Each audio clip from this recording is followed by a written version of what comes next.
कहानी चमकदार पत्थर। एक गांव में दीपू नाम का एक लड़का रहता था। उसके अगल बगल वाले उससे अमीर थे, इसलिए वो गांव वालों से चिढ़ता रहता था। उसे ऐसा लगता था जैसे अमीर लोग उसे हीन भावना से देखते हैं, लेकिन ऐसा नहीं था। वो गलतफहमी का शिकार था। बेरोजगार दीपू की बेरोजगारी अब खुद से बर्दाश्त नहीं हो रही थी। कभी वह बेरोजगारी का जिम्मेदार खुद को मानकर खुद को कोसता, कभी ईश्वर को, कभी अपने माता पिता को। दूसरी तरफ उसके गांव के लोग अपने अपने काम में व्यस्त रहते थे, इसलिए वो लोग किसी के बारे में कुछ नहीं सोचते थे, अपना काम करते थे। दूसरी तरफ दीपू के परिवार की हालत इसके बिल्कुल विपरीत थी। उसके घर में आपस में ही लड़ाई झगड़ा होता रहता था। खाना बनता भी था तो प्रेम से बैठकर नहीं खाते थे। रोज रोज के झगड़े कलह को देखकर एक दिन दीपू से उसका पड़ोसी अनु बोला, देख यार, मैं तेरा पड़ोसी हूं, इसके नाते एक बात पूछता हूं, कहीं बुरा तो नहीं मान जाओगे? इससे डर लगता है। कहोगे तो पूछूंगा, नहीं तो कोई बात नहीं। अनु की बात सुनकर दीपू बुरा सा मुंह बनाकर बोला, भाई, बुरा मानने वाली बात पूछोगे तो बुरा मानना ही पड़ेगा, अच्छी बात पूछोगे तो क्यों बुरा मानूंगा?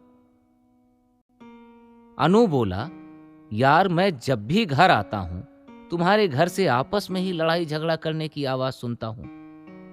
तुम सब परिवार आपस में मिलजुल कर क्यों नहीं रहते?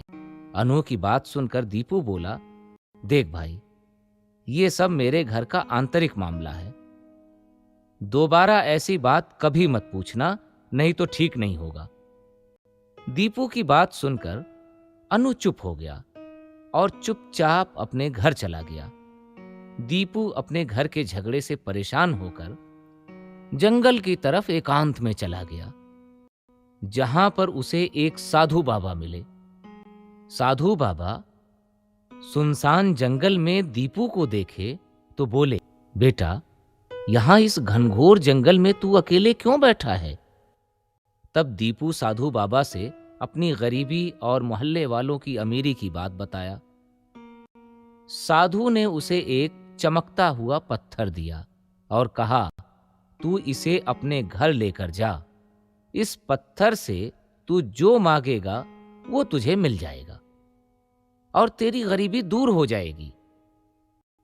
साधु से पत्थर पाकर दीपू बहुत ही खुश हुआ और रास्ते में पत्थर से बोला, हे पत्थर, हमारे घर में सबको खाने के लिए जलेबियां ला दे।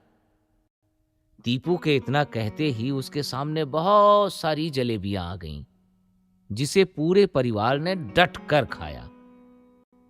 सुबह घर से निकलते ही दीपू से अनु ने कहा, क्या बात है यार, कल शाम को तेरे घर से मेरे घर बहुत सारी जलेबियां आईं। दीपू सुनकर दंग रह गया। सोचा, मेरे घर वाले तो किसी के यहां नहीं गए, फिर ऐसी बात कैसे हो गई? दीपू बोला, झूठ बोल रहे हो। तब अनु ने कहा, नहीं, एक बूढ़ा आदमी जलेबियां देकर गया और बोला कि दीपू ने भिजवाया है। सही बात बोल रहा हूं। अनु के बाद पूरा मोहल्ला कहने लगा, यार दीपू, कल तुमने बहुत अच्छी जलेबियां भिजवाई। घर में कोई खुशी थी क्या? किसी का बर्थडे था क्या? दीपू सबकी बात सुनकर हैरान रह गया।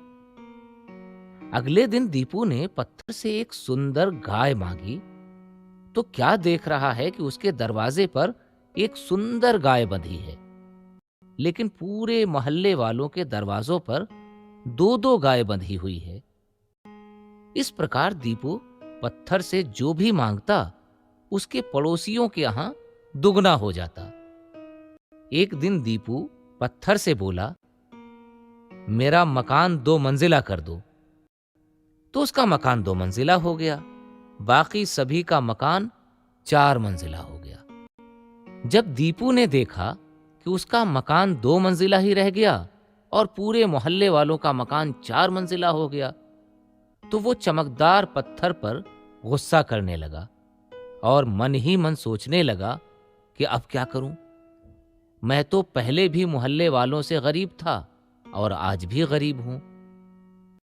तब तक रात को उसके शैतानी दिमाग में एक विचार आया और उसने चमकदार पत्थर से कहा, हे पत्थर, मेरे दरवाजे पर एक बड़ा सा कुआं हो जाए।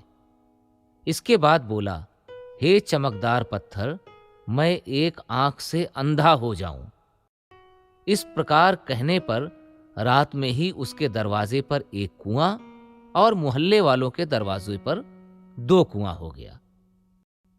दीपू और उसके परिवार तो एक आंख से अंधे थे, दूसरे से दिखाई पड़ रहा था। इस प्रकार दीपू का परिवार तो कुएं से बचकर दरवाजा खोलकर बाहर निकल गए और अपना काम करने लगे, लेकिन पूरे मोहल्ले वाले अंधे होने के कारण कुएं में गिर पड़े। मोहल्ले वालों को कुएं में गिरते हुए देखकर दीपू मन ही मन अब चमकदार पत्थर पर खुश हो रहा था।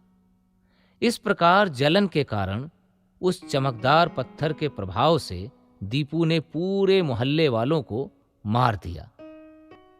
तब चमकदार पत्थर गायब हो गया और उस साधु के पास चला गया जिसने दीपू को दिया था। चमकदार पत्थर के वापस आते ही साधु बाबा पूरी बात समझ गए और दीपू के पास आए।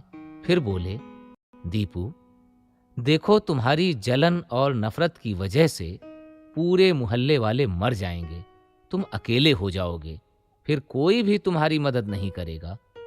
मोहल्ले वाले काम करने में लगे रहते हैं और तुम्हारे घर वाले आपस में लड़ने में, इसलिए तुम लोग गरीब हो। दीपू से इतना कहकर साधु बाबा ने कहा, हे चमकदार पत्थर, मोहल्ले वालों को कुएं से बाहर लाओ और कुएं को ढक दो। इस प्रकार कहने पर सभी मोहल्ले वालों की जान बच गई और दीपू का परिवार भी काम पर लग गया।